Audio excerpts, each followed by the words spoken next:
Isso, como todo texto tem o seu contexto, com o livro de Efésios não é diferente. Qual é o contexto desse texto? Por que foi escrito? Em que período foi escrito? Qual o pano de fundo dessa história?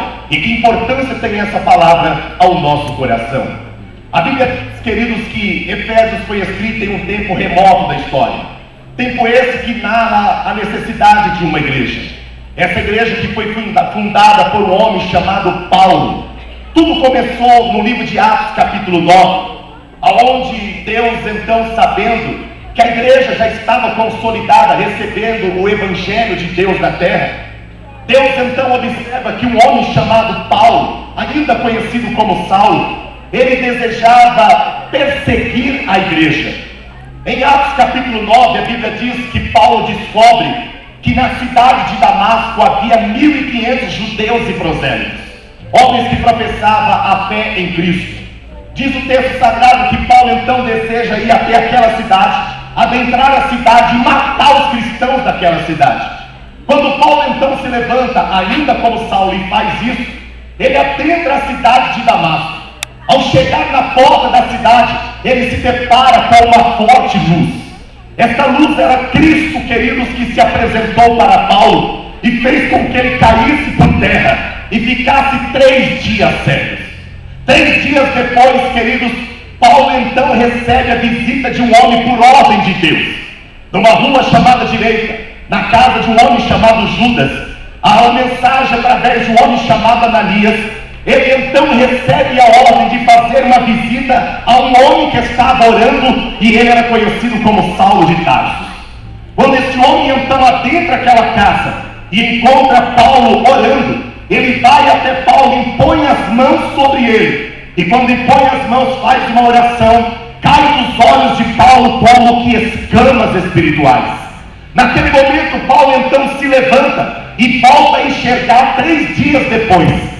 Só que quando Paulo volta a enxergar, ele não enxerga mais a igreja como uma pessoa ou como um órgão a ser perseguido. Ele enxerga a igreja agora como um deles e defende a obra de Deus. Ao defender a obra de Deus, Paulo então se levanta ao aprender o judaísmo e ao estudar tudo que ora era preciso. Paulo, queridos, então passa a pregar o Evangelho. E ao pregar o Evangelho, Paulo é chamado por Deus e separado pelo Espírito com Barnabé para fazer viagens missionárias. Entre as suas viagens missionárias, Paulo então, queridos, andava pela terra e ele apregoava o Evangelho. Ao pregar o Evangelho nas cidades que Paulo passava, nas províncias que Paulo passava, ele então fundava igrejas, enchia a igreja com as pessoas que recebiam o Evangelho, deixava a igreja na mão de pastores e saía pela terra a continuar a obra missionária. Acredita-se que em uma dessas obras missionárias, Paulo então vai até a cidade de Éfeso. Éfeso era uma cidade, queridos, que tinha uma terra fértil. Fértil porque na cidade de Éfeso existia uma deusa chamada Diana. Essa deusa, ela era adorada. O seu templo era um monumento. E os homens que adentravam naquele templo para adorar a Diana praticavam orgias e desagradavam ao Deus Trino e Eterno. Paulo, ao chegar naquela cidade, ele entende então dizendo assim: se esta cidade é onde habita o Deus, o templo da deusa Diana, é aqui que eu vou fundar a igreja, a pregação do Evangelho. Paulo então passa a pregar o Evangelho, queridos, naquela cidade. Como se não bastasse, a pregação de Paulo é tão forte que homens desiste de frequentar o templo de Diana e passa a frequentar a igreja que Paulo pregava. Conforme Paulo prega a palavra, almas recebem Jesus como Senhor e Salvador, entre eles um homem chamado Filemão. A história diz que Paulo então prega o Evangelho, deixa a igreja consolidada, deixa a igreja na mão dos seus pastores, ora no período Priscila e Áquila, ora, queridos, na mão de Timóteo. Quando Paulo deixa a igreja na mão dos pastores, ele dá sequência à sua viagem missionária. Na sequência da viagem missionária, Paulo então recebe ordem de Deus dizendo assim: assim como pregaste a minha palavra e propagaste o meu Evangelho, assim te levarei até Roma para pregar a minha palavra e o meu Evangelho. Paulo então é levado por Deus na cidade de Roma. Quando Paulo, querido, começa a pregar o Evangelho em Roma, Paulo Paulo é preso na cidade de Roma, e ele não poderia mais pregar o evangelho, não poderia mais praticar a sua profissão, porque ele era tendeiro, fazia tendas, e ele não poderia voltar para sua casa, para sua cidade, porque ele estava preso. Na ocasião, o imperador de Roma, chamado Nero, não estava presente a julgar Paulo. Paulo, então, não podendo sair da cidade, ele espera ao julgamento do imperador. Se ora seria crucificado, se ora seria degolado, se ora seria enforcado, se ora seria preso, qual seria a sua sentença? Paulo, então, queridos, espera aquele julgamento.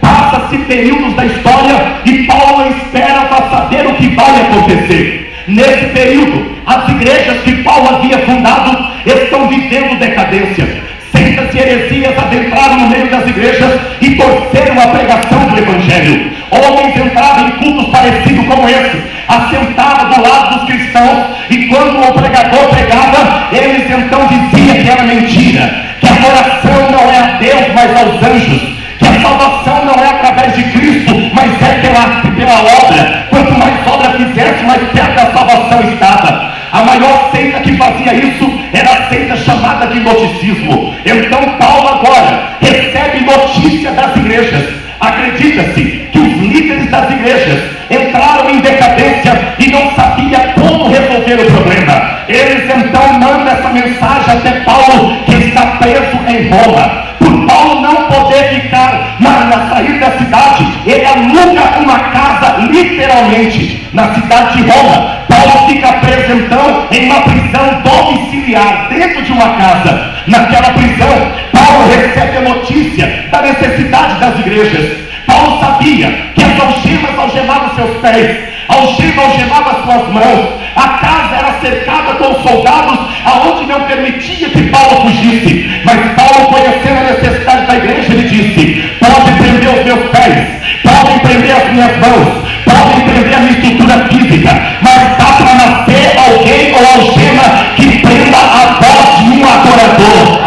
Naquele momento, Paulo então, querido, ele pega talvez papiro ou pergaminho, e ele escreve algumas cartas às igrejas da época. Segundo o que diz alguns relatos bíblicos, essas cartas não tinham o nome da igreja, porque se Paulo escrevesse o nome das igrejas, as cartas seriam impedidas de chegar ao seu lugar de origem. Paulo então escreve 4 cartas dentro da prisão. A primeira carta é aos Efésios, a segunda carta aos Filipenses, a terceira carta a Filemão e a quarta carta aos Colossenses. 4 cartas que Paulo escreve de dentro da prisão para resolver o problema das igrejas.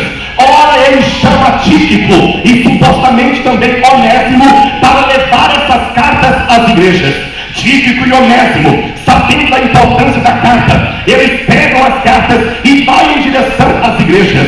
Mas ora a carta não tem endereço, ora a carta não tem um nome para que igreja que é. Como é que os homens identificaram que a carta era para aquela igreja? Os homens pegaram as 4 cartas e começaram a ler as cartas. Quando leram as cartas, eles entenderam assim: essa necessidade que Paulo trata na carta é a mesma necessidade que Éfeso está vivendo. Então essa carta é a carta de Éfeso. Porque ele lê a segunda carta, ele diz: essa necessidade é a necessidade que Filemão está vivendo. Então essa carta é de Filemão. Assim acontece com Colossenses e Filipenses. Paulo então escreve essas 3 cartas. Ao escrever a carta chega na igreja aonde tinha a necessidade. Os homens de Éfeso então recebem a carta do apóstolo Paulo. Capítulo 1, Paulo começa a ganhar a confiança daqueles homens. Ao ganhar a confiança dos homens, Paulo então começa a falar, querido, das bênçãos em Cristo e as bênçãos espirituais. Paulo dá sequência no seu capítulo 2 falando sobre a salvação é pela graça e não pela obra, como os homens estavam torcendo a palavra. Capítulo 3 de Efésios, verso 14, nós encontramos o versículo mais conhecido dessa carta, que diz assim: por esta causa me ponho de joelhos perante o Senhor. Que causa era essa? Era o problema da igreja, era a necessidade da igreja, eram as lutas que a igreja estava vivendo. Paulo então, queridos, dá sequência à sua carta e ele adentra no seu capítulo 4. Paulo fala da unidade do corpo, que os homens deveriam viver unidos, que os homens não poderiam viver desunião e discórdia. Paulo Paulo ainda escreve na sua palavra, e no capítulo 5 ele fala, querido, das adversidades domésticas e os deveres domésticos que os homens e os levitas e os sacerdotes deveriam fazer. Quando Paulo então escreve a sua palavra, ele tenta entender a necessidade da igreja.